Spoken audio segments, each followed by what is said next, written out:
Halo semuanya, apa kabar teman-teman dari SMA Negeri 6 Samarinda? Keren banget bisa ngobrol bareng kalian hari ini. Nah, kita bakal bedah tuntas sesuatu yang udah jadi bagian hidup kita sehari-hari, yaitu internet. Siap-siap ya, kita bakal mulai petualangan digital yang seru banget. Oke, kita mulai dari sini deh. Coba pikirin, setiap hari kita kan kirim pesan WA, nonton YouTube, scroll TikTok sampai lupa waktu. Tapi, pernah nggak sih kamu berhenti bentar terus mikir, gimana caranya ini semua bisa terjadi ya? Kok bisa video dari server yang letaknya ribuan kilometer jauhnya tiba-tiba muncul di layar HP kita di Samarinda cuma dalam sepersekian detik? Ini bukan sulap loh, ada teknologinya. Nah, buat ngejawab rasa penasaran tadi, kita akan lewatin 6 babak seru ini. Pertama, kita bakal kenalan dulu, internet itu sebetulnya apa? Terus, kita naik mesin waktu ke awal mulanya. Mampir ke Indonesia buat lihat ceritanya di sini, balik lagi ke masa kini buat lihat apa aja yang bisa kita lakuin, nimbang-nimbang sisi baik dan buruknya, dan yang terakhir, kita coba ngintip masa depan. Oke, kita masuk babak pertama. Sebenarnya internet itu apa sih?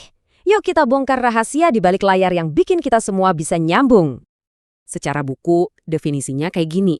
Internet itu kan singkatan dari Interconnected Network. Kunci utamanya ada di dua kata itu, jaringan yang saling terhubung. Jadi, ini tuh bukan satu komputer raksasa di suatu tempat, bukan.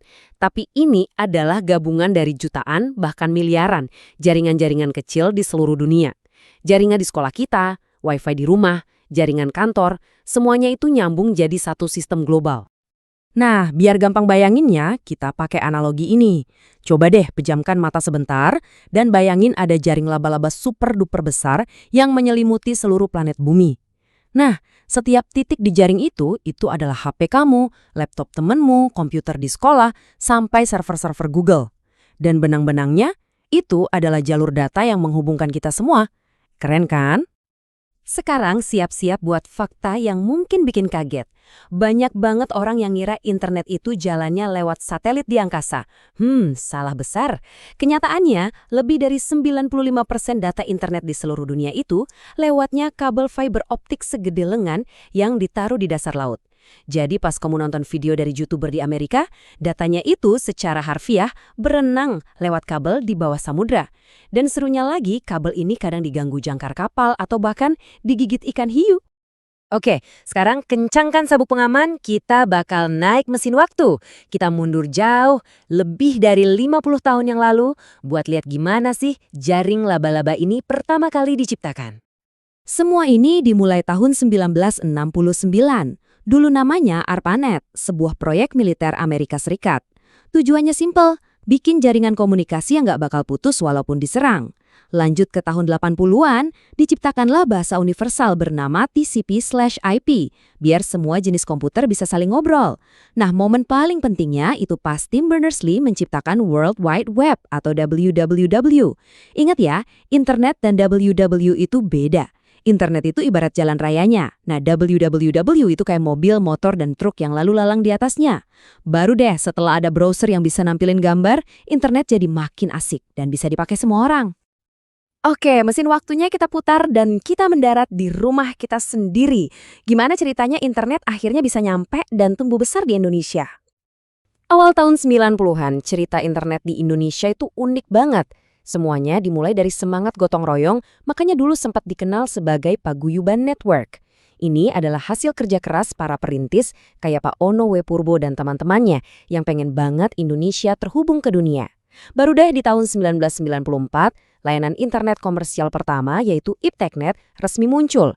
Sejak saat itulah internet di Indonesia berkembang pesat sampai sekarang. Oke, cukup jalan-jalannya ke masa lalu, kita balik ke masa sekarang. Dengan adanya internet, dunia itu beneran serasa ada di genggaman kita. Tapi kalau dipikir-pikir, apa aja sih yang paling sering kita lakuin di dunia maya? Nah, lihat deh, internet itu udah nyelip di hampir semua bagian hidup kita.